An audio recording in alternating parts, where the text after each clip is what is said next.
Canada থেকে রিজিয়া বর্ধন বলছিলাম। দেখতেই পাচ্ছেন আমার পিছনে সিচুয়েশন দিকে বুঝতে পারতেছেন আজকে আমি একটা গ্রোসারি শপে এসেছি। এটা স্পেশাল কারণে আজকে এসেছি। আমি হঠাৎ করে চিন্তা করলাম যে একটা কাতল মাছ রান্না করব, সেটা আপনাদের সাথে শেয়ার করব। তো আমি কাতল মাছ কেনা থেকে রান্না পর্যন্ত পুরো প্রসেসটা আপনাদের সাথে শেয়ার করব, সেজন্যই আসলে এখানে আসা এবং ভিডিওটা করা। তো এটা আমার একটা ব্লগ হবে, তো আপনি আশা করি আপনাদের ভালো লাগবে। তো চলুন দেখুন আমরা কীভাবে করে এখানে মাছ কিনি, মাছ কীভাবে করে এখানে কেটে দেয়, তারপরে কীভাবে এগুলো নিয়ে যেয়ে বাসায় প্রসেস করে রান্না করে পুরো প্রণালীটি আপনাদের সাথে শেয়ার করব। আশা করি আপনাদের ভালো লাগবে। তো থাকুন আমাদের সাথেই, থাকুন মিট ইলেভেন কানাডার সাথে।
বন্ধুরা, ফার্স্ট চয়েস গ্রোসারিতে আসি। বেসিক্যালি মুজিব ভাইয়ের দোকান। এটা আসলে মুজিব ভাইয়ের দোকান না, এটা আমাদেরই দোকান। আপনাদের বলছিলাম কাতল মাছের জন্যে আপনাদের একটু দেখাতে চাচ্ছি আমরা কিভাবে মাছ কাটি। এখানে বড় মাছ আমরা কিভাবে নেই, কিভাবে ওনারা কেটে দেয়, সমস্ত কিছু ইনফরমেশনগুলো আজকে আপনাদের সাথে শেয়ার করব। আর আশা করি আপনারা আমাদের সাথেই থাকবেন।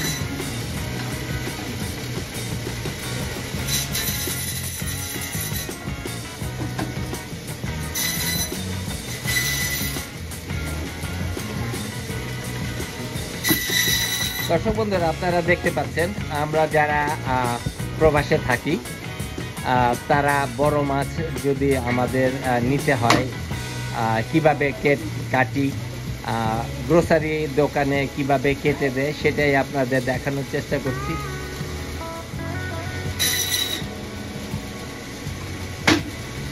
দর্শক বন্ধুরা, আপনারা দেখতে পাচ্ছেন একটা বড় কাতল মাছ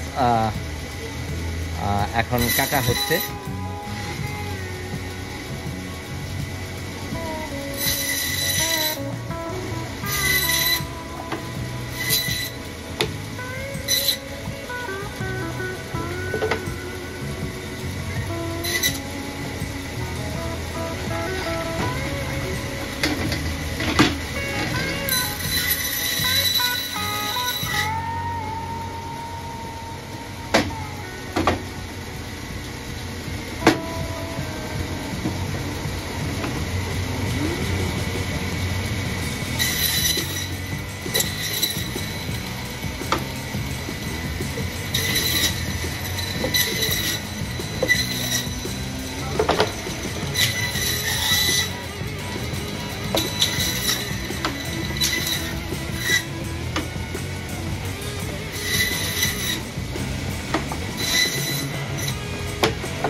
দর্শক বন্ধুরা, আপনারা দেখতে পাচ্ছেন অল্প কিছু সময়ের মধ্যে কত বড় একটা মাছ মেশিনের সাহায্যে কেটে ফেললো। আমরা যারা প্রবাসে থাকি এবং যারা গ্রোসারিতে আসি, স্পেশালি বাংলাদেশি গ্রোসারিতে, তো তারা ঠিক এভাবেই আমরা মাছ কাটি, এইগুলো বাসায় নিয়ে যাব। আপনারা একটা জিনিস খেয়াল করেছেন কি না, এই বড় মাছগুলো আপনারা ফার্স্ট চয়েস গ্রোসারি অথবা মুজিব ভাইয়ের দোকানেই পাবেন, গ্রোসারি দোকানেই পাবেন। আমি মুজিব ভাইয়ের দোকানের ডেসক্রিপশন বক্সে দিয়ে দিব। আশা করি আপনারা আমাদের সাথেই থাকবেন। পরবর্তীতে এটা যখন রান্না হবে পুরোটাই আপনাদের সাথে শেয়ার করব ইনশাল্লাহ।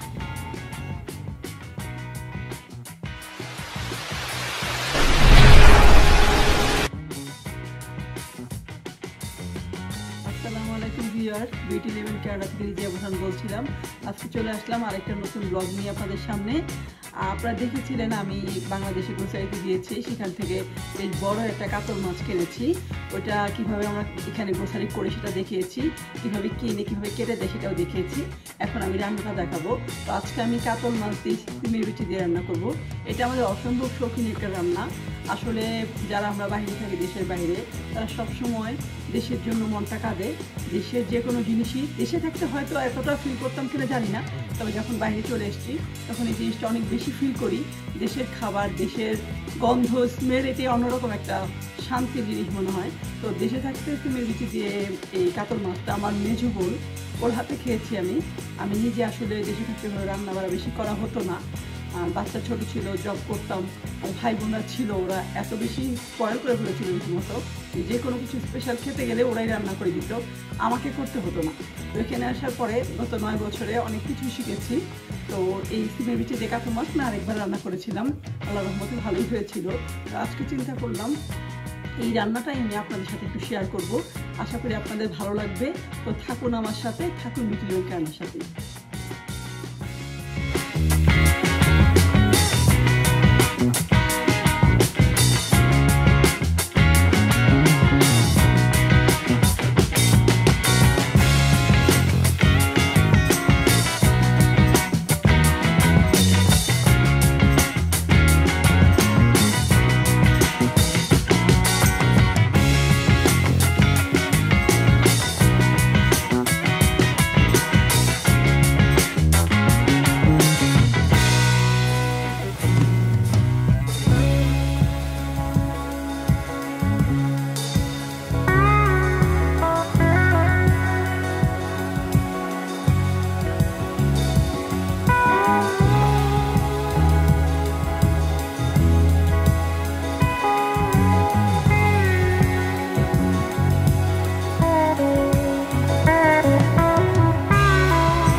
দিচ্ছি রান্না। দেখতে পাচ্ছেন আমি কাতল মাছ অলরেডি ধুয়ে রেখেছি ভালো করে, শেল এগুলো যা আসাতে এগুলো সব ফেলে ভালো করে ধুয়ে নিয়েছি। এখানে সিমের বিচি, এটা ফ্রোজেন, কারণ এখানে কানাডায় তো আর আমি ফ্রেশ পাবো না, ফ্রোজেন বাংলাদেশের দোকান থেকে কিনে এনেছি।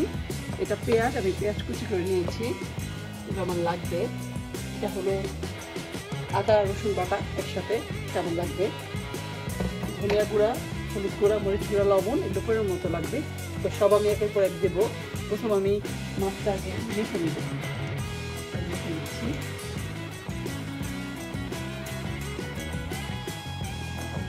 মেখে নেব, একটু ভেজে নেব, একটু আদা রসুন বাটা দেবো।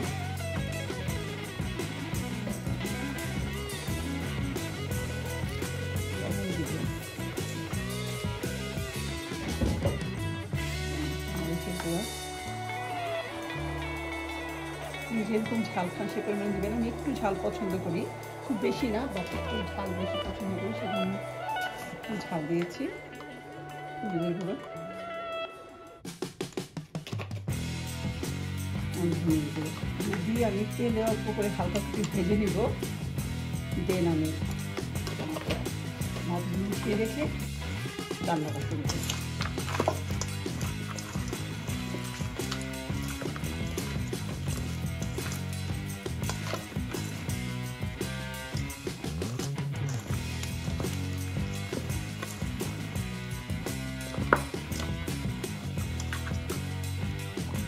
মশলার সাথে মাছগুলো মিশিয়ে দিতে হবে, তাহলে মাছের মধ্যে মশলাগুলো ঢুকবে না, টেস্ট লাগবে না।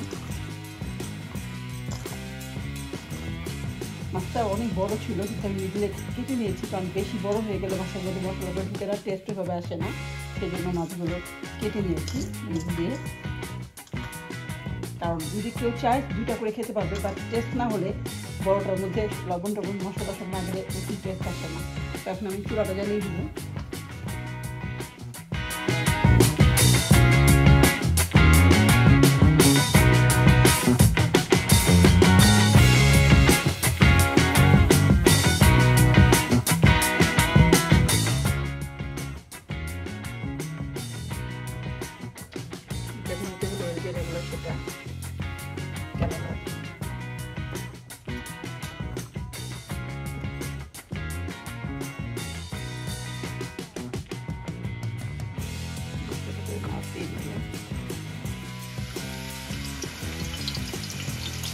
মাছটা খুব বেশি করে কড়া করে ভাজবো না, হালকা করে ভেজে নেব, কারণ এগুলো ফ্রোজেন মাছ। তো নর্মালি বাংলাদেশে ফ্রেশ মাছগুলো কষিয়ে রান্না করা যায়, কিন্তু যেহেতু এগুলো ফ্রোজেন মাছ, আমি জানি না এগুলো কবের মাছ, সেই জন্য ওই মাছগুলো একটু ভেজে নিয়ে মানে আদারওয়াইজ টেস্ট আসে না।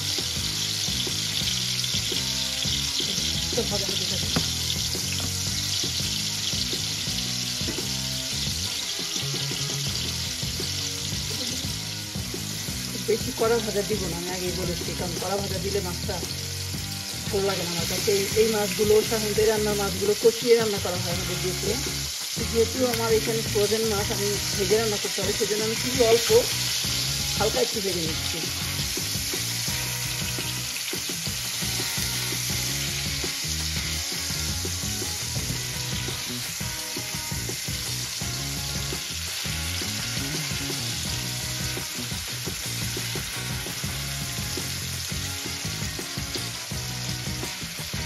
পাঁচটা ভাজা হয়ে গেলে উঠিয়ে আমি পেঁয়াজ দিয়ে দেবো।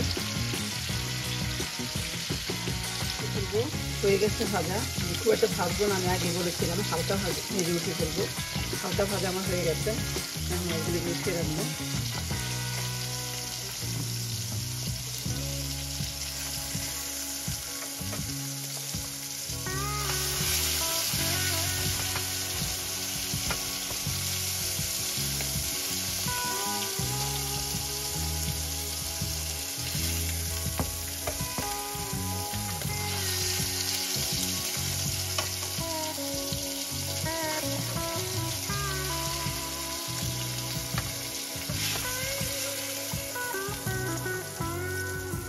আমি আর একটু তেল দিব, তেল দিয়ে পেঁয়াজগুলো দিয়ে দিব।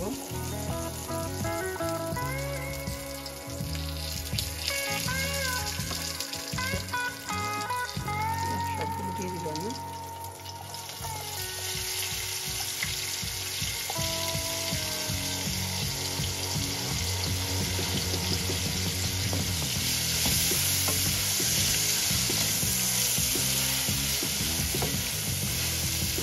পেঁয়াজগুলো হালকা একটু নরম করে নিব, লাল করতে হবে না।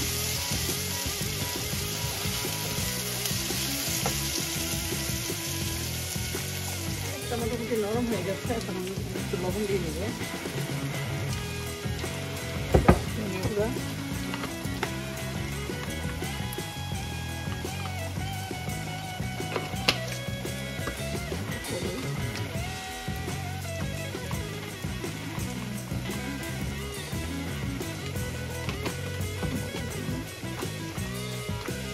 কাঁচামরিচ আমি অ্যাড করবো আরো পরে, সামান্য, যেহেতু বড় মাছ একটু গরম মশলা দেবো।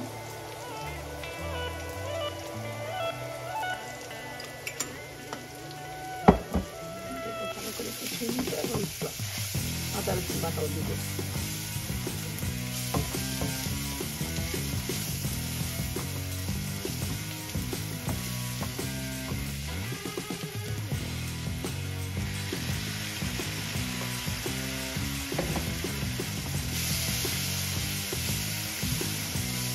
বড় মাছে আমরা সাধারণত মাছের মতো করে রান্না করা যায়, আদা রসুন বাটাটা দিলে ভালো লাগে বড় মাছের মধ্যে।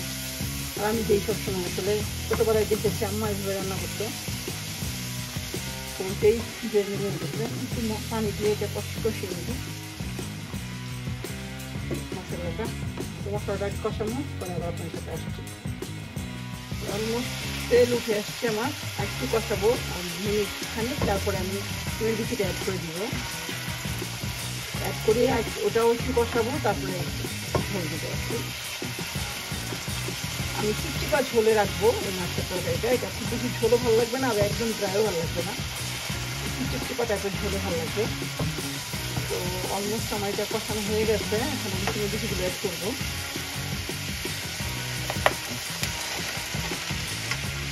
এক প্যাকেট চিনি বিচি 250 গ্রামের মতো আছে।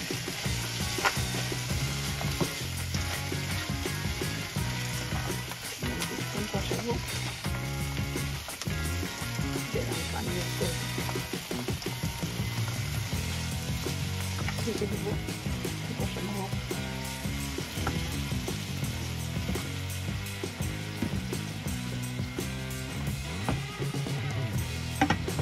কি অবস্থা, অলমোস্ট আমার বিচিটা কষানো হয়ে গেছে, তেল উঠে গেছে। আর এক দিকে ফুটিয়ে আমি পানি এড করবো, এমনভাবে পানি দিব যে বিচি সিদ্ধ হয়ে যাবে এবং কিছু ঝোলও থাকবে। আমি কিছু কাঁচামরিচ অ্যাড করে দেবো, 8 কাঁচামরিচ অ্যাড করবো।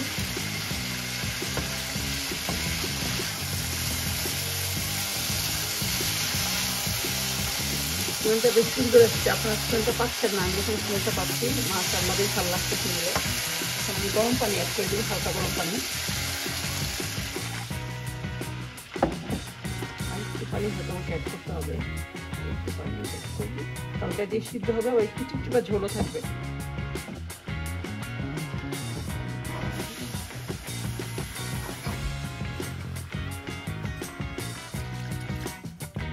বড় কিছুক্ষণ পরে মাছগুলো মিলিয়ে দিব। এখন আপাতত খাওয়ার জন্য অলমোস্ট আমার একটা বড় কিছু গেছে, মাছগুলো দিয়ে দিব। মাছ দেওয়ার পরে তারপর আসছে রাখবো, লবণ টবণ সব দেবো, মাছটা দিয়ে নিয়ে আগে।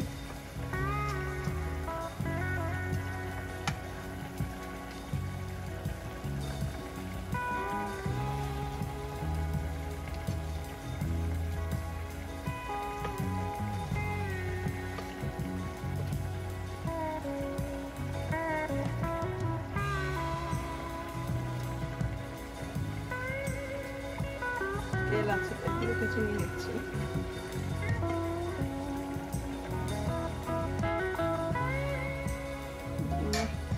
রান্না অলমোস্ট হয়ে গেছে, অল্প কিছুক্ষণ পরে হয়ে যাবে। বিচিগুলো কি অবস্থা একটা উঠে দেখি, একটু সময় লাগবে, হাফ হয়ে গেছে। ঢাকনাটা দিয়ে কিছুক্ষণ অপেক্ষা করবো।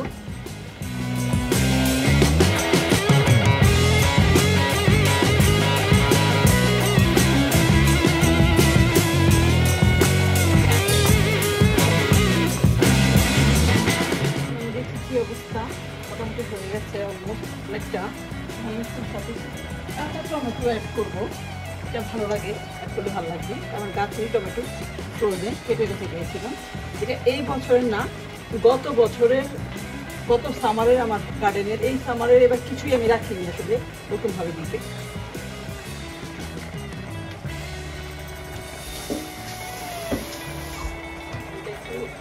অ্যাড করে দিচ্ছি, ভালো লাগবে, এর মধ্যে হয়েও যাবে।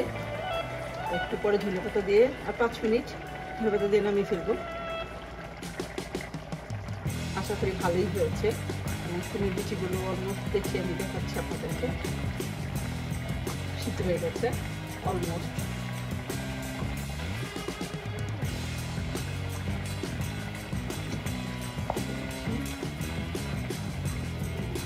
এখন আমার রান্না অলমোস্ট হয়ে গেছে। আমি একটু ঝোল রাখতে চেয়েছি, কিছু ঝোল রাখবো, তাহলে ভাত মেখে তো খেতে হবে। তো এটা আমি লবণ দেখেছি, ঠিক আছে। এখন আমি ধনেপাতা দিব। তো এটা ধনেপাতা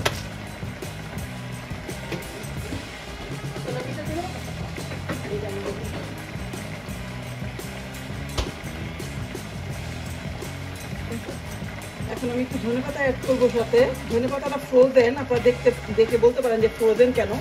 এখানে ফ্রেশ ধনেপাতা কি পাওয়া যায় না? হ্যাঁ, অবশ্যই পাওয়া যায়, কিন্তু এখানে যেহেতু বছরের 6 মাসের বেশি বরফই থাকে, ওয়েদার অনেক ব্যাড থাকে, অনেক খারাপ ওয়েদার থাকে, এবং আমাদের গ্রোসারি মোটামুটি এখান থেকে 5-7-10 মিনিটের ড্রাইভ। তো সবসময় ইচ্ছে করলে যাওয়া যায় না, সেজন্য আমরা যখনই যাই একবারে বেশি করে ধনেপাতা কিনে নিয়ে আসি এবং সেটা ধুয়ে কেটে ফ্রোজেন করে রেখে দিই। এবং এটাতে টেস্টের কোনো হেরফের হয় না, শুধুমাত্র ভর্তা টর্তা ফ্রেশটা লাগে। আর যে কোনো তরকারিতে আপনি এটা ইউজ করতে পারেন, এটা খুবই ভালো লাগে, কোনো সমস্যাই হয় না। আমি ইউজ করি, ভালো লাগে সবসময়ই। এটা আমাদের সুবিধার জন্য, আমি না, আমার মনে হয় অনেকেই এই জিনিসটা করে, মানে যারা বাইরে থাকি আমরা, যে ফ্রোজেন করে রেখে দিই, কাঁচামরিচ ফ্রোজেন করে রেখে দিই, ধনেপাতা ফ্রোজেন করে রেখে দিই, অনেক সবজি ফ্রোজেন করে রাখি, শাক ফ্রোজেন করে রাখি, অনেক কিছু ফ্রোজেন করে আমরা এখানে খাই। আসলে হয়তো যারা বাংলাদেশে থাকেন, যারা মানে এই ভিডিওটা দেখবেন, তারা হয়তো ভাবতেও পারছেন না যে ফ্রোজেনটা আসলে টেস্ট কেমন লাগে। আমাদের কাছে খারাপ লাগে না, তবে অবশ্যই তো ফ্রেশই না, কিন্তু সেটা তো এখানে সম্ভব না। যেটা সম্ভব না সেটার জন্য আফসোস করে লাভ নাই। যেভাবে আমরা মোটামুটি বিদেশে বসে দেশের স্বাদ পেতে পারি, ওইটাই চেষ্টা করি আর কি। তো এটাই আজকে আমার অলমোস্ট আমার রান্নাটা হয়ে গেছে। আমি ঢেলে আপনাদেরকে আমার ফাইনাল লুকটাও দেখাবো। আশা করি আপনাদের ভালো লেগেছে। নিজেদের বাসায় এভাবে ট্রাই করে দেখতে পারেন, খারাপ লাগবে না, বেশ ভালো লাগে। যারা আমার মতো, আমার মনে হয় তাদের পছন্দ হবে এই খাবারটা। তো আজকে আপনাদের সাথে এই পর্যন্তই, লাস্ট টাইম আপনাদের ফাইনাল লুক দেখাবো। আপনারা সবাই ভালো থাকবেন, সুস্থ থাকবেন, অবশ্যই বিউটি লেভেল কানাডার সাথেই থাকবেন। আল্লাহ হাফেজ। এটাই আমার ফাইনাল লুক, আমার কাতল মাছ দিয়ে বিচি রান্না। আশা করি আপনাদের সবার ভালো লেগেছে। আমার তো অসম্ভব ভালো লেগেছে আপনাদের সবার সাথে বিষয় শেয়ার করতে পেরে। খাওয়াতে পারলে হয়তো আরও ভালো লাগতো, সেটা তো পসিবল না। নিজের বাসায় যদি ভাবে রান্না করে খান, আমার মনে হয় আপনাদেরও ভালো লাগবে। সেই পর্যন্ত ভালো থাকবেন, সুস্থ থাকবেন, এবং কমেন্টস অবশ্যই জানাবেন আপনারা আমার কাছে আরও কিছু দেখতে চান কি না, এবং এটা ট্রাই করেছেন কে এটাও জানাবেন। আমি খুব খুশি হব যদি কেউ আমার এই রেসিপিটা ট্রাই করেন, আমার ভালো লাগবে। তো সবাই ভালো থাকবেন, সুস্থ থাকবেন, আল্লাহ হাফেজ।